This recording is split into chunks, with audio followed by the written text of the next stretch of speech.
अमृता जी नमस्कार। नमस्कार मोदी जी। आपका बहुत आभारी हूँ। आप मुझे चांस दिए हैं लोगों की सेवा करने के लिए। हम 100% कोशिश करेंगे। आपका चुनाव अभियान कैसा चल रहा है? अभी तो हम निकले हैं तो एक बीजेपी कोई उनका पिता का देहांत हो गया। हम इधर ही आए हुए हैं तो अभी वापस जाके हम प्रचार में ही निकलेंगे। अमृता जी, आप महाराजा कृष्णराय चंद जी की विरासत को आगे ले जा रही है। एक बात आपको हम शेयर करना चाहेंगे। हम क्या कह सकते हैं? जी जी जरूर, मुझे अच्छा लगेगा। ये जो महाराजा कृष्णचंद्र का हम फैमिली है तो उसका भी ये लोग विरोध कर रहे हैं। क्या बोल रहे हैं कि वो ब्रिटिश के साथ साथ दिया था, फिर वो मैंने हम लोगों को गद्दार समझते हैं। क्यों किया वो नहीं बोल रहा है। इतना जमीन दान किया, इतना सब लोगों के लिए किया, भलाई के लिए किया, वो सब नहीं बोल रहे हैं। लेकिन क्या बोल रहे हैं, तो हम बोला कि क्यों किया ऐसा महाराजा कृष्णचंद्र। अगर नहीं करते तो हमारा सनातन धर्म तो पूरा खत्म हो जाता है कि नहीं। तो वो बात है, क्योंकि तब का वो जो नवाब थे सिराजुद्दौला, तो वो तो बहुत अत्याचारी भ्रष्टाचारी थे। तो उसीलिए उन्होंने तो अकेला नहीं किया, बहुत सारे राजाओं के मिलन हुआ, उसके बाद सभी ने किया। जगत सेठ भी थे और राजाओं थे। तो उसी सभी के मेहनत से ये काम सफल हुआ। तो अगर नहीं होता आज हम हिंदू नहीं रह पाते। हमारा भाषा दूसरा होता, हमारा वेशभूषा एकदम अलग होता और सभी अलग हो जाते। हम तो दूसरों के अधीन रहते ना, यही बात है। अमृता जी, बचपन में हमारे यहाँ हम लोगों को जो पढ़ाया जाता था उसमें कृष्णचंद्र राय की समाज सुधार का काम, बंगाल के विकास का काम, बंगाल के विकास के मॉडल, ये सब सुनने को मिलता था बचपन में। अब देखिए, ये वोट बैंक की राजनीति करने वाले लोग हैं तो बहुत ही अनाप शनाप आरोप लगाएंगे और 300 साल पहले की घटना निकालेंगे, 200 साल पहले की घटना निकालेंगे और बदनाम करने का प्रयास करेंगे।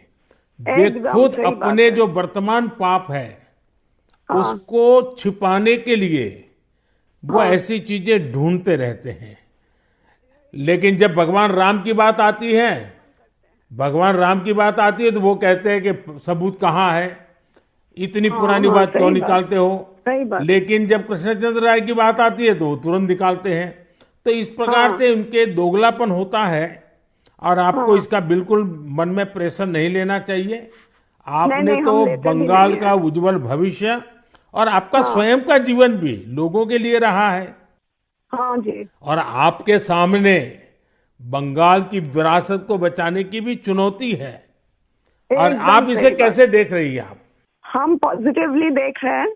हमारा लड़ाई जो है लोगों का सेवा के लिए है, करप्शन हटाने के लिए है और वंचित लोगों के उपकार में आने के लिए है। आपने देखा होगा इन दिनों लड़ाई दो खेमों में बट गई है। एकदम। एक हमारा खेमा है जो इस देश से भ्रष्टाचार को मिटाने के लिए कदम उठा रहा है और दूसरा हमारे सामने वाला खेमा है, वो भ्रष्टाचारियों को बचाने के लिए इकट्ठे होना, एक दूसरे को बचाने के लिए लड़ाई लड़ना, आरोप करना, और जिन्होंने पहले खुद ने आरोप किए थे वो भी उनको बचाने में लग गए हैं। यानी उनके लिए देश उनकी प्राथमिकता नहीं है, सत्ता ही उनकी प्राथमिकता है। और इसलिए चुनाव में हमने भ्रष्टाचार मुक्त भारत बनाने के लिए लड़ना ही लड़ना है, क्योंकि हमारे देश के युवाओं का भविष्य उज्जवल बने, इसलिए भ्रष्टाचार से मुक्त देश होना ही चाहिए। आपको देखकर ही हम आए हैं। जी अमृता जी, मैं बहुत आपका आभारी हूँ, क्योंकि हमारी टोली को आपने जब ये बताया तो मुझे जरूर लगा कि मुझे एक बार आपसे बात करनी चाहिए।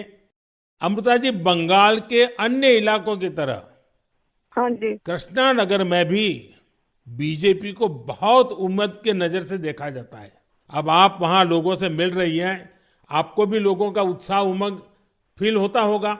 बहुत जनों ने बोला उन लोगों का डीए अटक गया। बहुत जनों ने बोला स्कूल में भर्ती कराने के लिए लाखों का पैसा चाहिए। बहुत जनों ने बोला हमको बोला था कि घर देंगे, नहीं दिया। तो क्या बोले इसको। अमृता जी, मैं आपको एक बात बताता हूँ।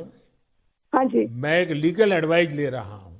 हाँ, प्लीज बोलिए। हमने बंगाल में ये ईडी वालों ने करीब 3,000 करोड़ रुपया इनका अटैच किया हुआ है। अब ये पैसा गरीब आदमी का पैसा है। किसी ने शिक्षक होने के लिए पैसा दिया, किसी ने क्लार्क होने के लिए पैसा दिया।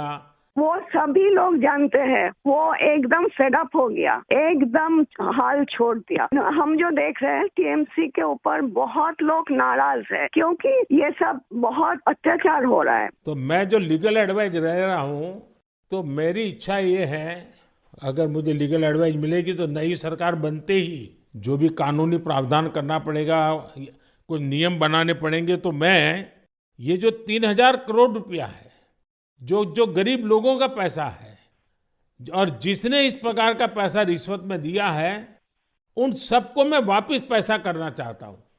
तो आप पब्लिक में जरूर बताइए कि मोदी जी से मेरी फोन पर बात हुई है और उन्होंने कहा है कि बंगाल के लोग विश्वास करें कि जो 3,000 करोड़ रुपया ईडी ने अटैच किया हुआ है, वो 3,000 करोड़ रुपया गरीबों का पैसा है बंगाल के, और वो उनको वापस देने के लिए कोई न कोई रास्ता मैं खोजूंगा। ये जरूर बताइए आप लोगों को। हम बोलेंगे। अमृता जी, पूरे बंगाल में बड़ी संख्या में लोग बीजेपी के साथ आ रहे हैं। जब आप क्षेत्र के लोगों से बात करती है, वो क्या बात करते हैं? अपनी अपेक्षाएं आपको बताते हैं क्या? हाँ, बताते तो हैं। आपके कामों पे हमारा भरोसा है, ये सब बताते हैं। और हम पूछते हैं कि महुआ मैत्रो का क्या होगा, बोलो उसको तो जेल ही जाना है। अच्छा, लोग बोलते हैं।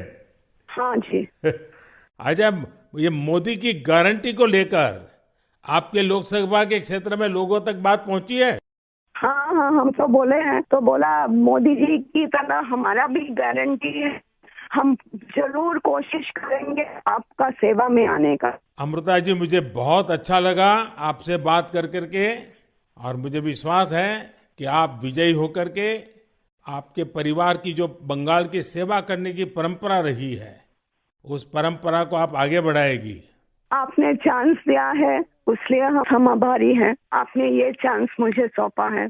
बस आप जीत करके आइए, हम मिलकर के बंगाल के लोगों की बहुत सेवा करेंगे। और आप भी जीतने के बाद पहले 100 दिन में कृष्णनगर में क्या करना है, उसका पूरा काम निकाल के रखिए। मैं पूरी तरह आपके साथ खड़ा रहूंगा, और उसमें से जो भी काम भारत सरकार को करने होंगे, वो तुरंत कराने का हम प्रयास करेंगे। आपका आशीर्वाद मुझे चाहिए बस जनता का आशीर्वाद हम सबको चाहिए। जनता का आशीर्वाद ही हमारी सबसे बड़ी ताकत है। लेकिन आप मुझे गाइड करिए, ये हमारा रिक्वेस्ट है। नहीं, बिल्कुल, हम संपर्क में रहेंगे, और मेरी आपको बहुत शुभकामनाएं हैं। बहुत बहुत धन्यवाद जी। नमस्कार।